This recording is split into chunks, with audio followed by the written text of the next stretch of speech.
Hi, this is Helen McCaffrey, back with Dr. John Castino, and I'm here for the Independent Examiner. And we've been following his odyssey from a member of the community in high standing, a professional of more than 40 years, and a healer into the maze of criminal justice, which is what the country has descended into. And I always like to say that it is no longer spelled Justice. It is not a justice system, but it has become a just us system. We're examining this. This is a cautionary tale, and only someone with the character and strength of a John Castino could have gone through it and come out the other side alive. Not completely intact, but alive. When prosecutors begin a prosecution, the idea is that there has been a crime committed. And so you have to have evidence for that crime. So prior to an arrest, it is hoped, and the theory is, that a prosecutor has done investigations with evidence of at least some indication a crime has been committed. This does not seem to be the case in John Castino's event. So we're going to take a look at what evidence the prosecutor, Robert Taylor, Cape May County, New Jersey, had in his arsenal prior to sending a small platoon of police officers to Doc Castino's office on a beautiful September in 2007. And without further ado, we will go to Dr. Castino. Good morning, Doctor. How are you? Good. Now, that morning that you got up, you had no idea that by the end of the day, you would be a prisoner. No idea. So let's take a look at some of the evidence the prosecutor had assembled in the months prior to your arrest and take a real quick look into how that evidence stood up. At your trial, there were several police and law enforcement people who testified against you, correct? Two testified against me. Right. The two female undercovers. Okay. And one male undercover testified in my behalf. Okay. But there were no civilian, and by civilian I mean non-law enforcement police people who testified against you. It's my understanding, and this is direct from my patients and other people, these characters in the prosecutor's office interviewed hundreds of my patients and tried to coerce them into testifying against me. Not one of them did that deal. So out of the thousands of people that you've treated over the years, not one of them came forward to testify against you? Not one. And the police and the prosecutor's office had interviewed hundreds of them? Hundreds. How about your staff? Not one. Okay. There was, if I'm correct, there was a person named Mills who had worked for you for a brief time, and she came forward and did offer testimony against you, although she was never called as a witness. Would you tell us about that? Her name is Catherine Mills. She was in her 30s, mid-30s, late 30s, when she came to work for me. She worked a total of 3.5 days. Now, how many people did you have working in your office at that time? Probably 5 or 6. Okay. She worked a total of 3.5 days. 3.5 days? Yeah, days. DAYS. Correct. Before one of my staff caught her calling in a prescription of a narcotic for her. And when the staff saw her and said, "What are you doing?" she hung the phone up and ran out of the office, and we never saw her again. So let me get this straight. This individual named Catherine Mills, who came to work for you, what was her duties that you had hired her for? She was hired for some secretarial work. Okay. So she's working for you for approximately 3.5 days. I'm actually learning. Right. She was in the learning phase at this time. She is caught by another staff member calling in a prescription to a pharmacy for herself. Correct. Okay. And the prescription was for a narcotic? Correct. Okay. Because we checked this out with the pharmacy, incidentally. Okay. And when she was caught in the act, she fled the office. Left the office, never to be seen again. Oh, my goodness. Now, how did she end up making a statement to the prosecutor? Well, she ended up in jail for some reason that I'm not even certain. In Delaware County, Pennsylvania? Correct. Okay. Correct. And these character prosecutor people actually went and got her out of jail and interviewed her. Wow. and you saw the interview. Mhm. This moron, Catherine Mills. Yeah, I could please say- identify them. We have a whole cast of Yeah, morons. I could say worse, but this Right. moron, Catherine Mills, told the prosecutor people, these detectives, that she worked in my office for 6 months, that she became a supervisor in my office. In addition to a plethora of lies and disgraceful statements that these moron prosecutor people believed. Now, when you pay your employees, do you pay them in sheep or eggs, or do you actually pay them with a check, Well, or do you report their taxes? Do they get W-2s? Absolutely. Yeah. It has Did to she be get any of that? has to be registered with the state, as Right. you know. Right. She actually got paid for a half day Thursday and a half day Friday and a full day Monday, and she left Tuesday, bolted out of the Right. office. But we report everything Mhm. to the state, so she Right. made possibly, I don't know, she was paid about $10, $12 an hour. So whatever she made, but it was peanuts. So you But gave her nevertheless, actually one check she received. Could have been a check, a partial check for the first week, Mhm. and I don't think she ever got the second check because she bolted out. And we never saw her again. Right. Never saw her again. Right. However, it's all registered with the state of New Jersey, Right. and we have complete records. And of course, we ended up, we had to demonstrate these records to the prosecutor people Mm-hmm. so they understood the facts. Right. Now, she also, in her statement that she made to the police, she said that she was paid with prescriptions. Again, nothing but a lie. Right. Confabulation, pure lies. To say to these prosecutors that she worked in my office from April to November, June to November, is insanity.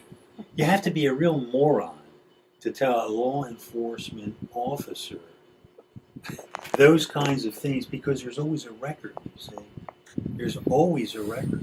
Well, you would think that the other workers would have noticed her. In my office, you mean? Yes. Well, they noticed what she did, and Well, I that's mean, why they she would have left. noticed if she had been there for 6 months and not 3 days. Oh, of course. Of course. Jeez, the invisible woman. Well, Did the police ever interview the other workers and said, "Was this woman here?" Well, they interviewed all my staff, Mm-hmm. whether or not they asked, that question to those people. I don't even know, Right. frankly. I don't know. You would think that would be a logical question. Would be very logical. Yes. But clearly, the evidence is with the state of New Jersey. Yeah. I mean, there's anytime you give anybody a check, Right. because I'm a corporation. Right. I was a corporation. Mhm. I'm no longer practicing, but I was a corporation, and it's all a matter of record. Now, she said also she is the one who gave them the false information that she was also trained to be a TENS operator. Correct. Okay. And as you said in a previous interview with us, you did not even own, rent, or borrow a TENS machine. There was no TENS machine in your office. Would you explain a little bit what TENS machines are for? Yes. And what the letters stand capital for? T, capital E, capital N, capital S. Mhm. It's transcutaneous electrical stimulation. It's a special unit with a specific CPT code. It's how you bill. Okay. CPT codes. Mhm. Okay. It's a special unit that's used for certain types of neurologic issues. At any rate, I don't even have one in the office. Never had one in the office. And this is where this Kalita gal. Now, Kalita was one of the detectives. Okay. Detective Trish Kalita. Mm-hmm. See, this is where Trish Kalita got the information about TENS from Mills. From Mills, who totally fabricated it. Fabricated everything. And actually, this is where Trish Kalita told the grand jury that she looked at my records. she correlated my medical records with the billing records. And that's how, and she put TENS, TNS, to the grand jury 25 times. Wow. I have the transcript, Mhm. if anyone would like to see it. So the information she conveyed to the grand jury was false, Total, complete false. and she never testified against you at the trial. Trish Kalita? Right. Never. In fact, I filed a lawsuit against her for her perjury. Mhm. Didn't go anywhere, unfortunately, Right. because these judges around here, they Mhm. protect these prosecutors. Now, who does she work for, Kalita? She works for for Taylor, Mm. Cape May County Prosecutor's Office. You also had the experience of having undercover officers come into your establishment. And tell us about Detective Joe Landis. Detective Landis, of course, he used a different name, Right, fictitious. fictitious name, came into my office in December of '05, acting like he was a heroin addict. And he had a whole long story about his heroin, and he couldn't get his heroin, so he needed some narcotics to carry him over until he could get to his individual to get his heroin, his dealer, so to speak, dealer. Mhm. Big guy, big 6'3", 4", whatever. Big, act like a carpenter, bricklayer, plumber, something, all disheveled. Somebody in the trades. But a nice, big, young, strong character. All right, came into my office, basically demanding that I give him narcotics by prescription until he could get his heroin. And I sat him down, and in my way, initially I'm always nice to people. Right. Because I'm really a nice guy. Right. I come from Camden, New Jersey. Mhm. I have 4 sisters and a brother. Right. And I have Yeah. 2 wonderful parents. Yeah. So basically, I'm a nice guy. Yeah. I start out being a nice. This guy demanded this and that. And I said, no, wait a minute, pal. I said, wait. I said, stop right there. I said, listen, I'm authorized to prescribe Suboxone, which is a miracle drug which will get you out of your heroin addiction. He said, I don't want any of that stuff. I want Percocet, I want Oxycontin, I want something here by prescription. And after dueling with him for maybe a minute or two, not longer than that, No. believe me, because you can get a lot in Right, a minute or yeah. 2, believe me. I said to him, buddy, and I went like this with you either listen to me or get the hell out of this office. Yeah. I thought maybe he was going to hit me. Right, I was getting yeah, ready yeah. for an altercation. But when I got really upset Mm-hmm. and mad and said what I said in the fashion that I said it, he really calmed down. He said, "I'll listen, doctor." And I gave him a prescription. I wrote it all out for him. How to take the Suboxone. Wrote the whole thing out, and he left the office. So after this, he was supposed to come back in 2 or 3 weeks. Never saw him again. Mm-hmm. And I think I may have said to you that there's about 2 or 3% of the Suboxone people that never return. Right. The other 97% do because they really want to get off their addiction issue, their heroin or whatever they're on. Yeah. Anyhow, Joe Landis, as I found out 3 years later, went back to the prosecutor's office and wrote a very wonderful report about Dr. Castino and his treatment and blah, blah, blah. Straightforward. Mm-hmm. Well, in discovery, you're supposed to have discovery, Yeah. which means, for those of you that don't understand the term, it means that any important evidence that the prosecutor may have, he's supposed to send it to my attorney. Right. And anything that I may have, I'm supposed to send to him. Right. Well, they never sent Joe Landis's report Wow. for 3 years. And in fact, the And only this reason... is after you had already been arrested. Oh, arrested. Yeah. Oh, they terminated. Oh, are you kidding me? Sure. This is all after the fact. Wow. And the only reason I ever got it was because someone over in the prosecutor's office must have liked Dr. Castino, found it, and decided to send it to me, to my attorney, Right. along with a pile of other crap. Right. And I say crap because a lot of it is crap. Right. Yeah. They give you a dump. And when my attorney found it, he said, "Who is this guy?" I said, "I don't know the name." Right. Because you had seen him once. I had only seen him once, and I didn't recognize the name, Jakanowitz or something like that. But after I looked at the record, I knew it was my record. Right. See? Yeah. And then you put two and two together, Right. and then you make some phone calls, and my attorney then developed the whole facts about this. And it was Detective Joseph Landis, a very honest detective over there in the prosecutor's office.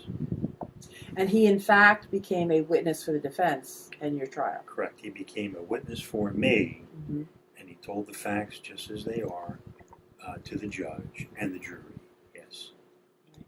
So to sum up, Doctor, there were no patients who testified against you, no staff who testified against you, and the only witnesses against you at your trial were police or law enforcement people. The two female undercovers who both perjured themselves under oath, and both of them are in federal court with Dr. Castino now at the present time. And do you have any speculation as to why, after the prosecution was presented with all this contrary evidence, that they did not just end the matter then? I have a very, very good reason why. Because there's a major conspiracy between that guy Taylor, the prosecutor in Cape May County, and the Board of Medical Examiners, Sandra Dick, who controls the board. That's the reason. Well, you know what? We'll get into that next time.